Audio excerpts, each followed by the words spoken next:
over several days in normal flies. The bottom diagram shows that the cycling was disrupted when the timeless gene had been inactivated. But how did the timeless protein affect the period gene? Additional experiments showed that timeless protein bound to the period protein, and together they entered the cell nucleus where they could inhibit the period gene. It was also critical to understand how the speed of the oscillations can be controlled. Michael Young identified yet another protein called double time, or DBT. This protein was shown to slow down the accumulation of the period protein, which explained how the oscillation can be adjusted to more closely match a 24-hour cycle. Jeff Hall and Michael Rosbach showed that two additional proteins, LOCK and cycle, activated the period gene in fruit flies. So, with all these groundbreaking discoveries by the three laureates, an elegant feedback control mechanism for the biological clock had finally been unraveled. We now recognize that biological clocks function by these same principles in other animals, including in ourselves, in humans. Most of our cells in our bodies have these clocks. Our inner clock adapts our physiology to the dramatically different phases of the day and regulates many critical functions such as behavior, hormone levels, sleep, body temperature, and metabolism. We do not feel well when there is a temporary mismatch between our external environment and the internal biological clock, for example, when we experience jet lag.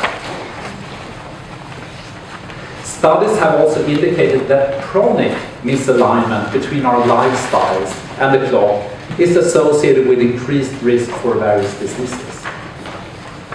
Since the paradigm-shifting discoveries by Hall, Rosbach, and Young, circadian biology has developed into a highly dynamic research field with vast implications for our health and well-being.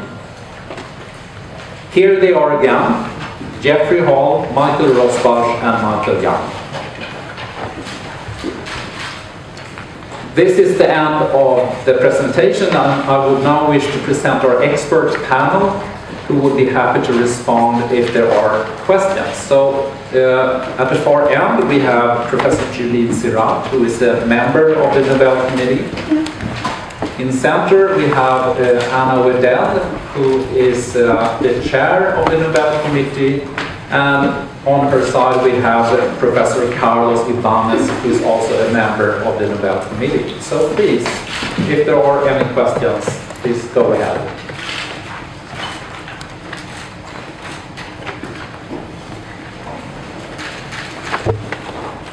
There must be at least one question. Okay, I have a question. Okay, please go ahead. Have you already been in contact with the professors? Did you dare to call them in the middle of the night? We are usually not afraid of calling them about this. And I was able to get hold of Michael Rosbach and Jeffrey Hall, but I haven't reached Michael Young.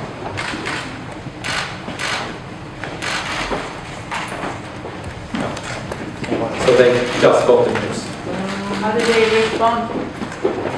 I first got hold of Michael Rosbach and he was silent, and then he said, "You are kidding me."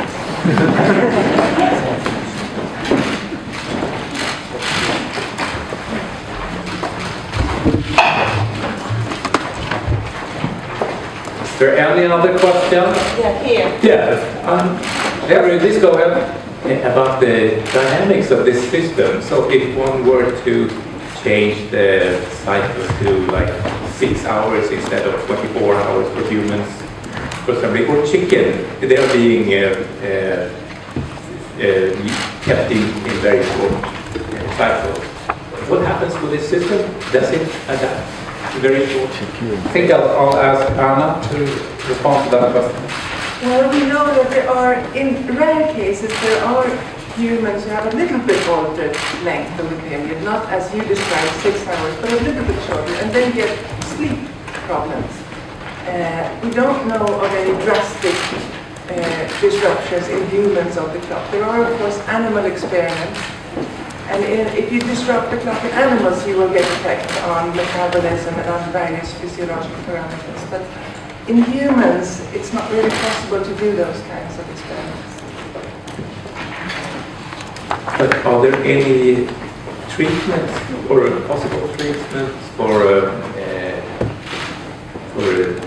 sleep disorders that could be based on this? Well, an obvious answer would be melatonin, which is a hormone that is secreted before we go to sleep, and it can also be used for those kinds of problems. So some people even use it for jet lag.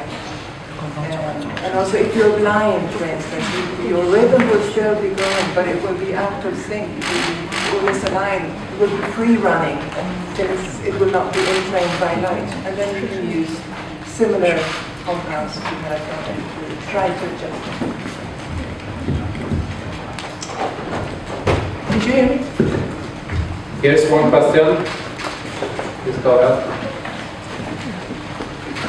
Hello, I'm from Chinese media, Green Post and China Radio International. My understanding of this prize is in physiology, right? So can you tell us how long have you, or how did you find them, and what is their contribution to mankind?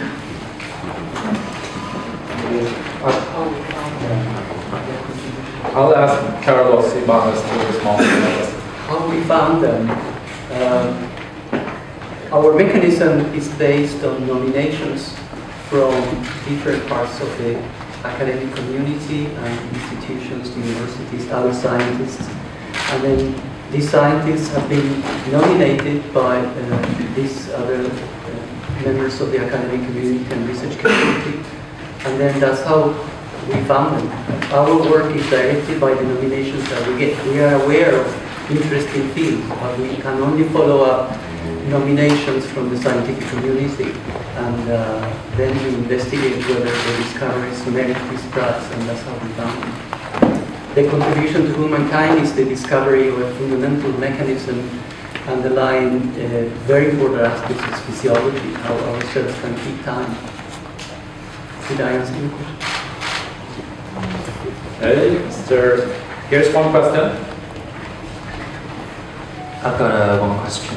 I'm Fred from China's National Xinhua News Agency. Regarding to this discovery, do you think this discovery by the scientists can solve the problems, especially that we encounter in the Nordic countries where you've got long, dark winter days that people tend to depression?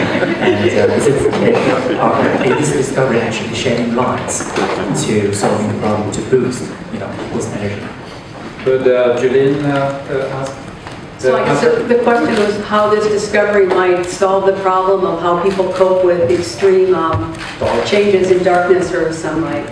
And I think what it can do is raise awareness to the importance of proper sleep hygiene and the importance of really making certain that we allow ourselves to go to bed at an hour that's suitable.